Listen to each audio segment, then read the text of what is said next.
Kita mulai aja ya. Sebelumnya saya minta maaf karena di sini ada mati lampu jadi agak gelap. Oke, kita mulai. Selamat sore, salam sejahtera untuk kita semua. Saya percaya kita baik-baik saja ya. Terus kita puji dan syukur kita ucapkan kepada Tuhan Yang Maha Esa karena atas berkat dan rahmat-Nya kita bisa melaksanakan ini dengan baik. Pertama saya ucapkan terima kasih buat kakak narasumber yang telah meluangkan waktunya untuk di saat ini. Pokok bahasan kita hari ini mengenai Merdeka Belajar, Kampus Merdeka atau MBKM yang mungkin udah sering didengar ya di area-area kampus karena lagi trending-trendingnya. Oke, sebelum kita mulai acara tanya jawab kita, ada baiknya kita perkenalkan diri terlebih dahulu. Saya perkenalkan, nama saya Elvi Tristin Efreni Buru-Buru Singa. Asal saya dari Medan, saya jurusan Ilmu Geografi semester 1 Fakultas Ilmu Sosial. Selanjutnya saya persilahkan buat kakak narasumber untuk memperkenalkan diri.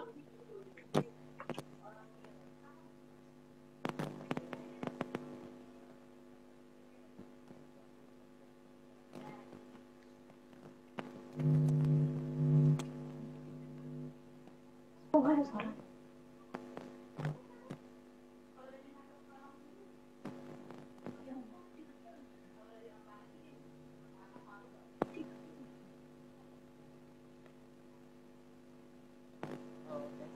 Maaf kak, di sini suara kakak nggak kedengaran.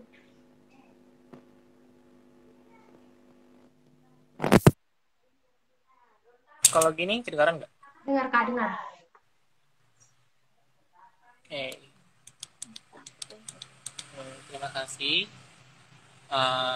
Kenalin. Selamat sore. Kenalin, nama aku Timotius Simanjuntak. Mahasiswa semester 5 di Ilmu Geografi Universitas Negeri Manado, mengikuti program pertukaran mahasiswa MBKM di Universitas Amikom Yogyakarta. Sekarang udah stay di Yogyakarta, di asrama ya, bisa dibilang di asrama yang disediakan oleh Amikom. Oke, sekian perkenalan dari saya, terima kasih. Oke, terima kasih buat perkenalan dari Kak Timotius yang mengikuti Merdeka Belajar Kampus Merdeka. Nah, pertanyaan pertama Kak mengenai materi ini, maaf ini agak gelap soalnya HP-nya saya pakai untuk baca pertanyaan.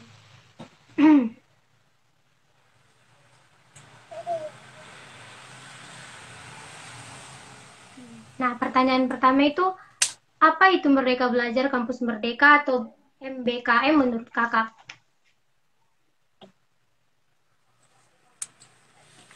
Oke, kalau menurut aku ya, MBKM itu program Kemendikbudristek yang untuk membantu kita di masa pandemi ini, terutama di masa pandemi ini ya, supaya kita lebih mudah untuk menggali potensi-potensi yang ada dalam diri masing-masing kita, supaya kita lebih kreatif lebih kreatif menjadi seorang mahasiswa, mungkin gitu. Oh, berarti sangat dibutuhkan ya Kak. Terus next, pertanyaan selanjutnya, mengapa kita sebagai mahasiswa harus menerapkan MBKM di era saat ini? Kalau menurut kakak, itu gimana? Kalau menurutku sih, ini diterapkan bukan kita sebagai mahasiswa ya. Saat ini hampir semua, bukan hanya mahasiswa, bahkan semua pelajar ya, SD, SMP, SMA, SMK maupun mahasiswa, pasti semuanya udah melakukan Merdeka Belajar sebagai salah satu program pendidikan yang wajib, karena seperti situasi sekarang yang pandemi ya kan, kita dituntut untuk kita dituntut untuk tidak melakukan banyak kegiatan yang dilakukan secara langsung atau berkumpul, karena dapat menyebabkan uh, lonjakan COVID-19 begitu kan. Jadi ini merupakan program yang baik ya untuk kita di situasi saat ini.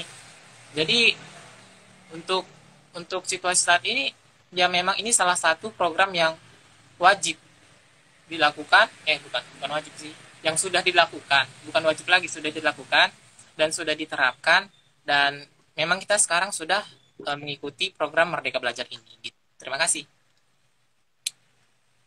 Pertanyaan selanjutnya, apa yang menjadikan kakak tertarik dengan program MBKM ini? Apa yang membuat kakak tertarik? Motivasi mengikuti ya, oke. Jadi kemarin waktu mau mendaftar program ini kan program angkatan pertama ya. Jadi sosialisasinya itu masih kurang, terutama di Universitas Negeri Manado. Kemarin aksinya itu dari Instagram. Nah, waktu aku dapat Instagramnya, aku merasa tertarik ya, karena satu sisi udah bosan di belajar daring dari kos gitu kan. Jadi mau ganti suasana, pengen pertukaran gitu, karena kemarin dari sosialisasi yang di Instagram dilakukan secara luring, jadi aku tertarik karena itu melakukan pertukarannya. Itu satu sisi. Di lain sisi ya, dengan kita mengikuti pertukaran dan program yang dilaksanakan ini, kita lebih mengenal dengan keragaman kita gitu. Jadi kita lebih tahu apa perbedaan kita, apa keunikan dari daerah kita masing-masing. Gitu sih. Oh, berarti awal ketertarikan kakak itu di menghilangkan kebosanan pada saat daring ini mungkin ya. Pertanyaan selanjutnya, seperti apa kakak memahami diri kakak untuk ikut berproses dalam kegiatan-kegiatan yang ada di MBKM tersebut?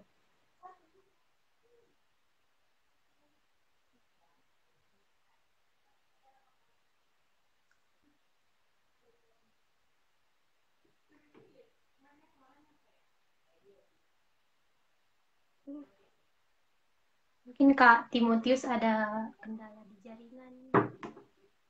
Di sini juga mati lampu.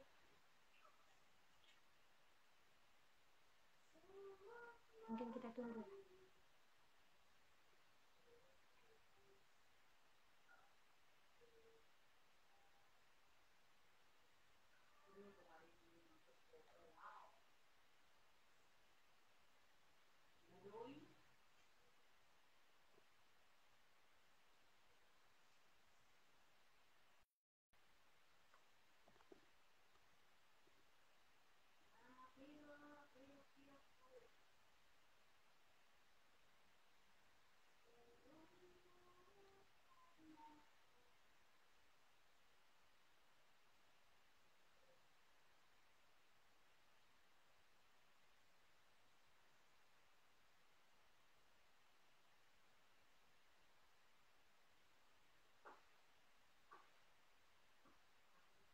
Iya, jadi mati hilang.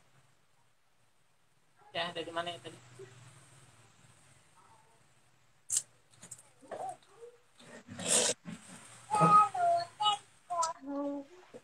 Mungkin kakak ada di ini dari kendala jaringan. Aduh, mohon maaf, jaringanku kayaknya nggak stabil. Udah di mana tadi pertanyaannya?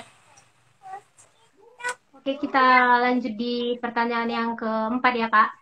Seperti apa kakak memahami diri kakak untuk ikut berproses dalam kegiatan yang ada di MBKM tersebut? Oke, terima kasih. Kalau aku sih gimana ya, menganggap diriku itu sebagai seorang mahasiswa itu bukan hanya berkecimpung, atau kan misalnya kan kita kan jurusan ilmu geografi. Kita sebagai ilmu geografi ini bukan hanya harus berada di lingkup geografinya aja. Soalnya kan kita geografi ini luas ya cangkupannya, kita masuk kemana aja, maksudnya luas banget lah. Jadi karena program pertukangan ini juga membebaskan kita memilih menggali potensi kita yang lebih lebih bagus. Jadi aku tertarik aja. Jadi aku sebagai mahasiswa harus bisa membangun potensi yang ada pada diriku gitu. Supaya kita bisa lebih berkembang, jangan hanya di zona nyaman kita aja gitu. Zona nyaman kita aja. Terus kalau misalnya pertanyaan selanjutnya, penerapan dari program MBKM ini bagi kakak itu sangat bermanfaat. Bisa kakak jelaskan secara singkat? Oh iya dong, sangat bermanfaat. Terutama di bagian refreshingnya ya. Soalnya mengganti suasana banget, datang ke Jogja ini mengganti suasana banget. Tapi ya kembali ke awal kan, tujuan program ini kan kita untuk meningkatkan, mohon maaf ya suara adik saya. Iya kak, nggak apa-apa kak. Tujuan program ini kan meningkatkan nilai toleransi yang ada di diri kita sebagai mahasiswa, supaya kita lebih menghargai memiliki keberagaman dan perbedaan dari kita. Jadi sejauh ini menurut aku bermanfaat banget.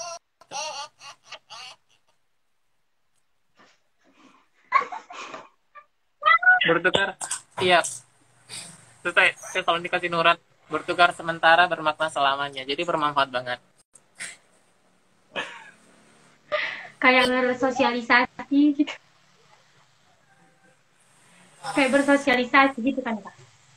Oke, kita Iya benar. lanjut ke pertanyaan selanjutnya. Bagaimana pendapat kakak mengenai apa itu sebenarnya program MBKMB tersebut?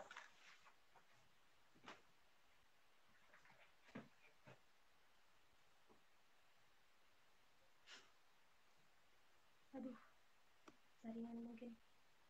Maaf.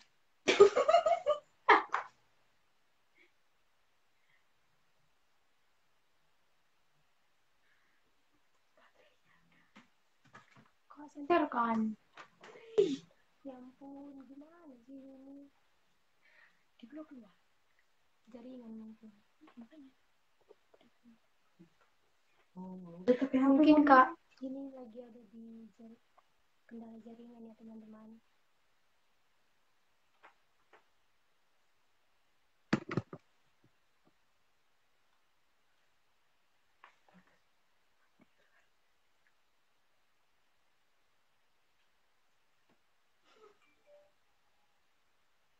Cuma 4 orang yang ikut. Tadi banyak.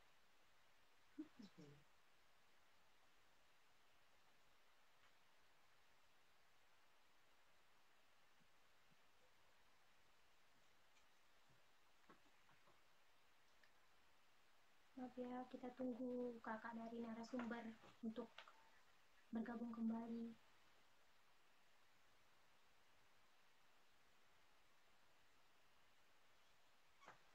Kak Tessa, kalau misalnya mau bertanya, nanti bertanya di itu ya, di terakhir dari acara ini. Ada sesi untuk yang nonton. Nanti ya, Kak.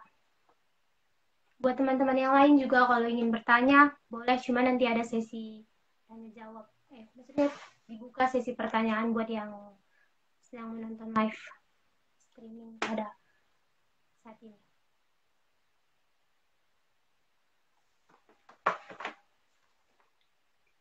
Sekali lagi saya ucapkan, saya berminta maaf karena jaringan. Mungkin saya juga di sini lagi ada mati lampu, jadi agak gelap, teman-teman. Mohon maaf.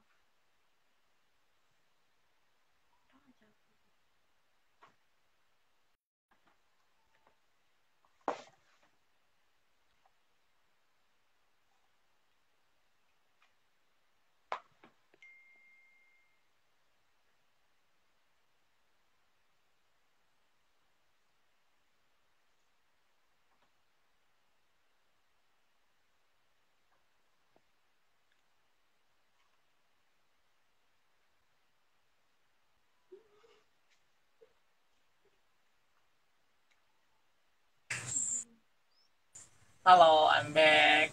I'm sorry. Jaringan nggak stabil banget, guys.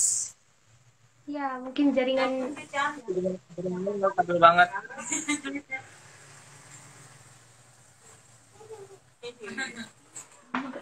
Tadi sampai di mana? Oke, Kak, kita lanjut ya. Kita lanjut ke pertanyaan selanjutnya.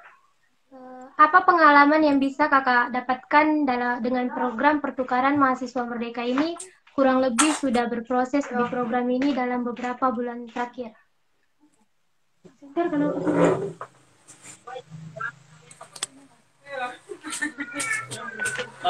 Pengalaman ya. Sejauh ini pengalamannya ya lumayan interest ya. Terutama dari modul Nusantara yang dari pengenalan budaya Jawa, mengunjungi tempat-tempat budaya.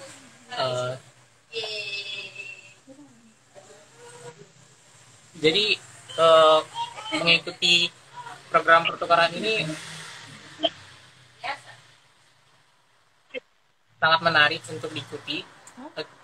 Jadi kita dapat mengeksplor keberagaman, keindahan alam di sini juga. Terus kayak terutama kita bisa mendapatkan sesuatu yang tidak ada di tempat kita, misalnya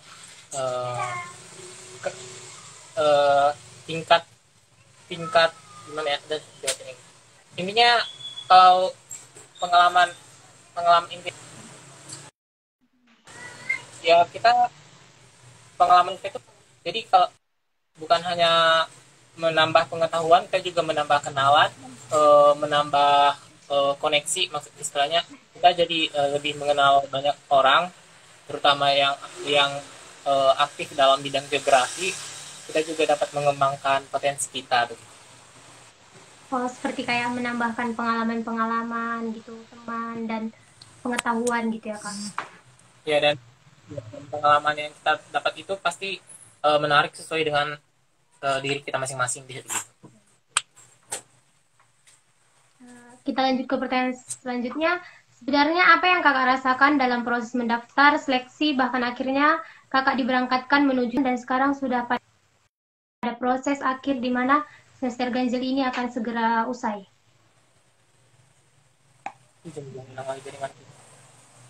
Saya ulang pertanyaannya. Jadi sebenarnya apa yang Kakak rasakan dalam proses mendaftar, seleksi sampai pada saat ini? Oke, terima kasih. Jadi kemarin waktu mengikuti itu kan aku iseng-iseng buka IG kan, terus aku dapat infonya ada pertukaran dari tanggal sekian sampai tanggal, kalau nggak salah kemarin sampai tanggal 27 deh pendaftaran. Jadi udah tutup gitu. Udah deh, berarti nggak rezeki ikut program itu gitu. Ternyata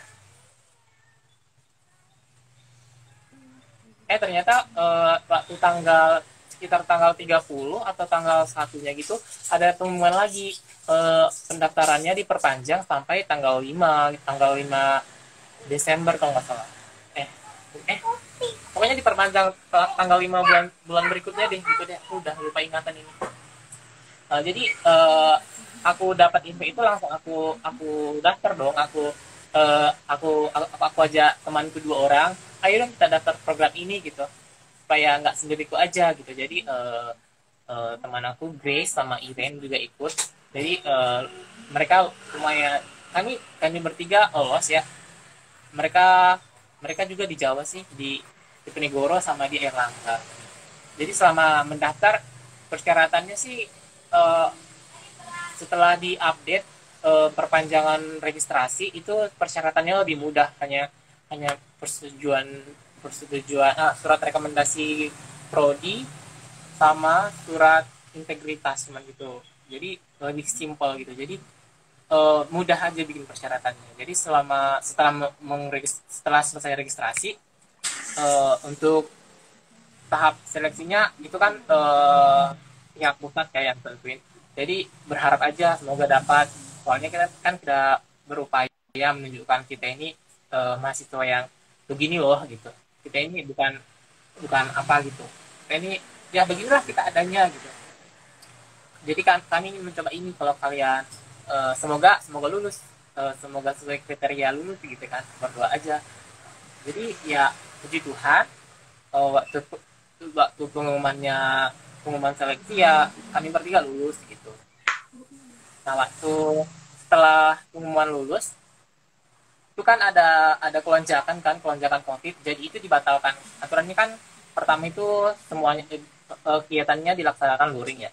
Jadi karena setelah pengumuman ada lonjakan kenaikan kasus nih COVID-19 di Indonesia, jadi itu dibatalin. Jadi dibatalin jadi daring. Nah setelah daring ya feel-nya agak bad ya, feelingnya kacau lah. Kan mau ganti suasana gitu, kok di sini lagi, cuman beda penyelenggara kuliahnya aja gitu kan. Ya gitu juga setelah beberapa minggu berjalan ada kabar gembira bisa berangkat luring gitu. Jadi waktu mau berangkatnya juga excited banget, soalnya penasaran banget gimana sih Jogja yang dibilang-bilang orang itu gitu kan. Jadi dari bikin persyaratan dekan, bikin persyaratan uh, keberangkatan semua diurus bagus-bagus, baru diajukan dan disetujui, baru bisa diberangkatkan. Ya selama proses keberangkatan sih nggak ada kendala, baik-baik aja ya, dan sampai di Jogja juga selamat, sampai sekarang masih bisa jadi narasumber di sini. Proses yang cukup panjang ya Kak, cuman memang membuahkan hasil. Oke, kita lanjut ya ke pertanyaan selanjutnya. Kira-kira apa tujuan Kakak selanjutnya pasca menyelesaikan proses pertukaran ini? Apa tujuan Tentunya Kakak ke depannya gitu? tentunya kita sebagai mahasiswa kan tidak terlepas dari menyelesaikan studi kita. Jadi mungkin kalau sudah selesai menyelesaikan program ini, aku akan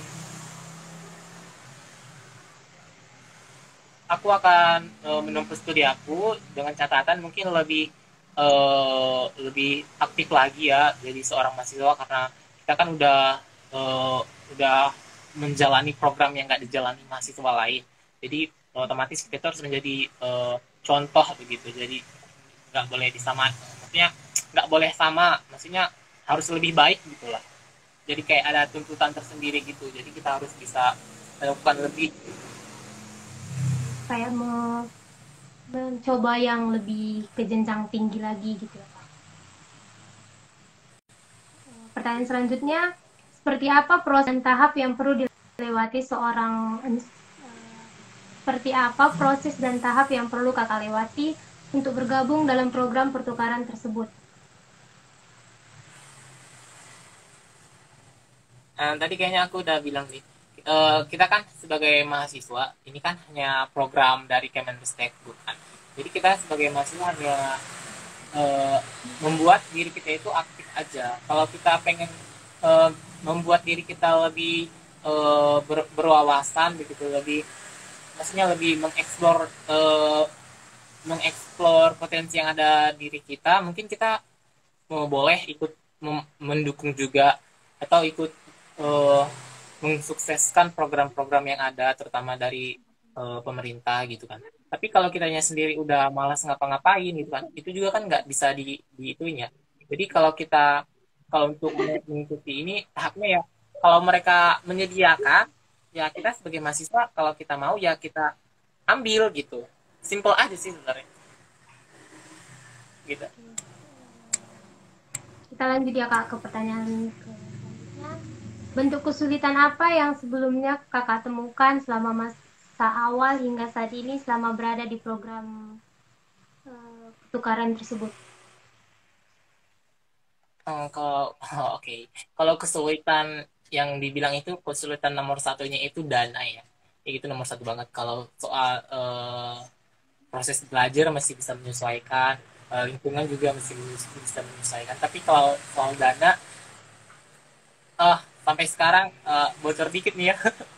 Sampai sekarang aja dananya itu belum ada, jadi masih menduluankan dana kantong pribadi gitu. Jadi sedikit sulit di situ sih.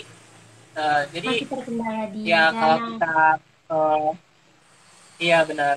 Jadi kalau kita juga mengikuti program dari pemerintah ya seperti yang sebelum-sebelumnya aku ikuti juga, memang mereka itu selalu apanya eh, kalau dana itu pasti susah ya karena kita kan skala nasional, banyak pengumpulan data segala macam, jadi itu bakalan sulit. Jadi kita harus persiapin dulu dana kita, menduluankan paling tidak begitu.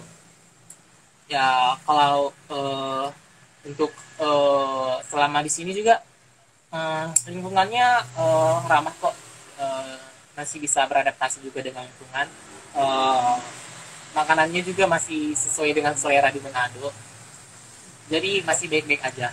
Cuman kalau kalau untuk dana tanda kutip sedikit mengkhawatirkan. Masih di tanda kutip di dana ya Kak. Terus selanjutnya apa yang perlu dipersiapkan oleh kakak dan mahasiswa lainnya yang ingin mengikuti program tersebut seperti kayak kakak adik-adik tingkat kakak gitu seperti kami yang kan kami juga mau kan seperti kakak gitu, maksudnya apa gitu cara-cara yang harus kami perbuat dari sekarang gitu.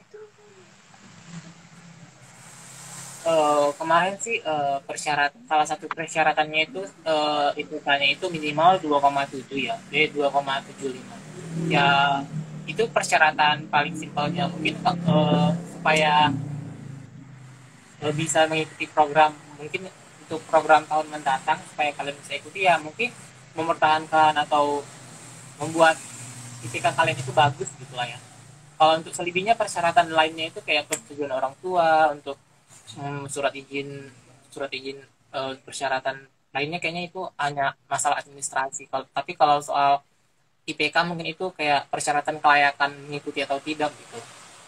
Gitu sih menurut aku. Jadi kita kalau untuk adik-adik yang mungkin semester 3 atau kakak tingkat juga kayaknya masih bisa di yang bakalan mengikuti tahun depan mungkin, ya itu pertimbangan dari sisi IPK-nya aja sih. Nah, eh, berikan beberapa tips bagi kami mahasiswa lain yang ingin mengikuti program ini menurut kakak secara pribadi gitu dari pengalaman pribadi kakak. Ya tipsnya uh, rajin belajar aja, pertahan pertahankan IPK-nya supaya IPK-nya bagus, udah itu aja sih. Jadi Baru intinya ya. satu lagi deh, supaya kaliannya itu lebih aktif aja mengikut, mau siapa tahu ada program kan, kalian semoga kaliannya berminat gitu, kayak minat itu ada aja gitu. Eh, Pertanyaan yang ke-14, apa pesan kakak bagi mahasiswa seperti mahasiswa lain atau generasi muda terlebihnya untuk memberikan motivasi bagi kami yang sangat tertarik dan ingin bergabung dalam proses bersama dengan program pertukaran tersebut?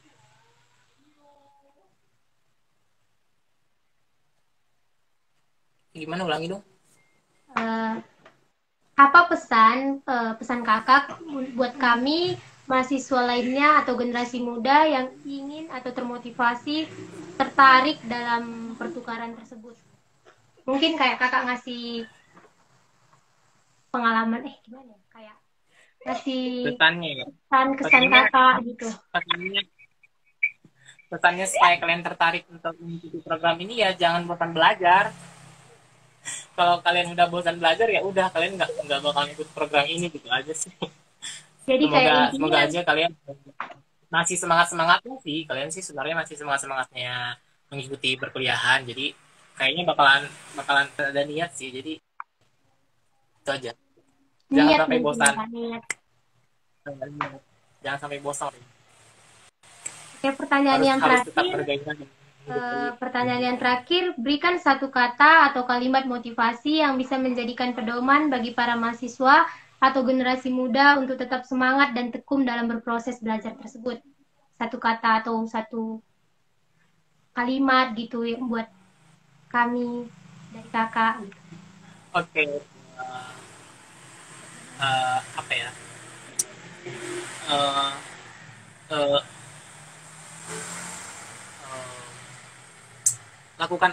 lakukan aja apa yang pengen kamu lakukan, jangan menyusahkan jangan sesuaikan standarmu dengan standar orang lain, karena kita sebagai mahasiswa ini eh, berpacu untuk melampaui diri kita sendiri, bukan berpacu untuk melampaui orang lain gitu. Oke, demikian pertanyaan-pertanyaan dari kami. Buat teman-teman yang lagi menonton atau sedang mengikuti acara live ini, kami buka sesi pertanyaan. Jika ingin bertanya, tinggal komentar di bawah. Nanti Kak Timotius Simajuntak yang menjawab. Buat teman-teman yang sedang menonton live ini, kami persilahkan untuk bertanya.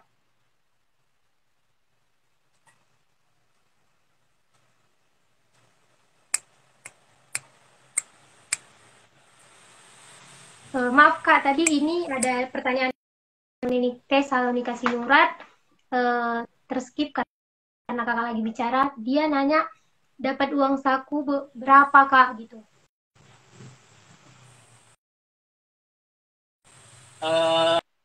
Untuk pertukaran mahasiswa ini sih Dikti ngasih uang saku itu 700 per bulan untuk mahasiswanya,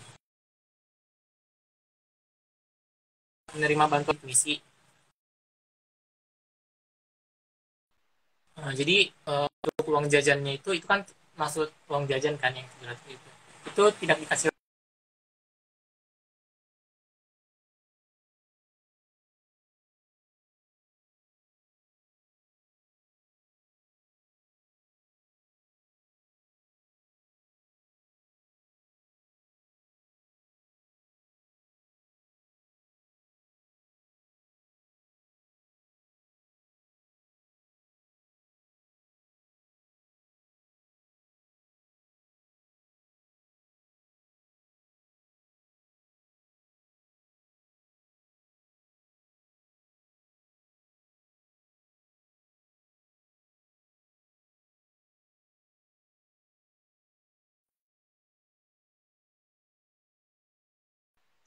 Kau baca tadi ini?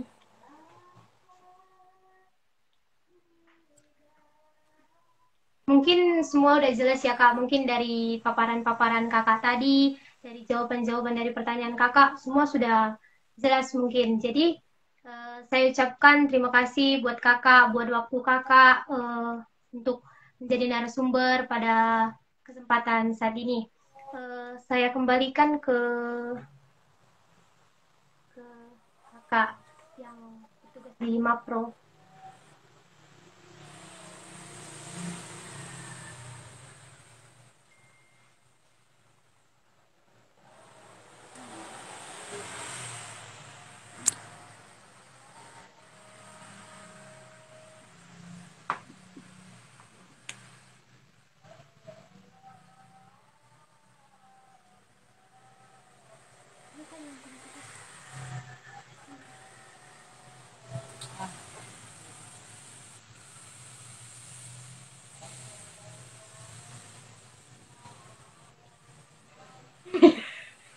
Kak, kok menunggu kakak petugas dari Mapro. Kalau misalnya kakak sekarang udah di Jogja, itu kalian udah mulai daring atau masih luring? Atau udah ke kampus? Ini pertanyaan dari aku pribadi. Oke, terima kasih pertanyaannya.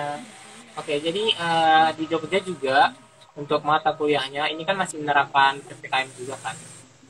Jadi masih membatasi kerumunan. Jadi untuk mata kuliahnya sebenarnya masih banyak yang daring juga.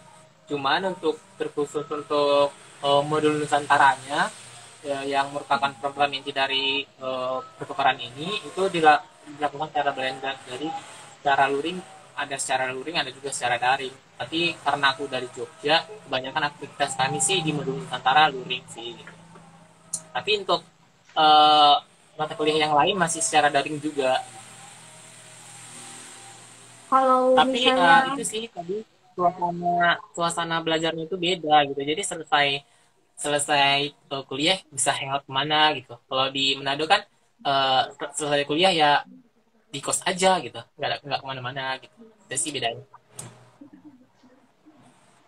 Kalau misalnya tempat tinggalnya itu disediakan atau gimana, Kak? Tempat tinggalnya sih pihak Universitas Amikomnya sih menempatkan kami di apa ya, di kos-kosan yang kayak model mes gitu ya. Cuman cuman ya aku agak nggak nyaman aja sama sama tempatnya, jadi aku pilih kebetulan aku ada saudara di sini, jadi aku tempat saudara. Oh, akhirnya disediakan ya, Kak. Cuman Kakak kurang nyaman jadi memilih tempat keluarga gitu. Iya begitu.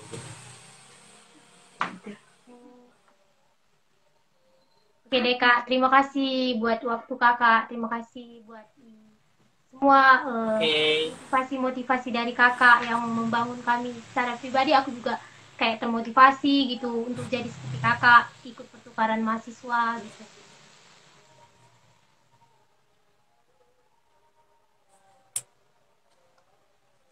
Oke, terima kasih. Terima kasih juga buat teman-teman yang udah nonton live ini. Terima kasih buat waktunya. Semoga yang ditanyakan dan yang dijawab dari Kak Timotius ini bisa menjadi motivasi buat kita semua, generasi-generasi muda, agar bisa kayak Kak Timotius ini ikut pertukaran gitu. Kayak dapat pengalaman baru, dapat pengetahuan yang baru gitu. Terima kasih. Kembali.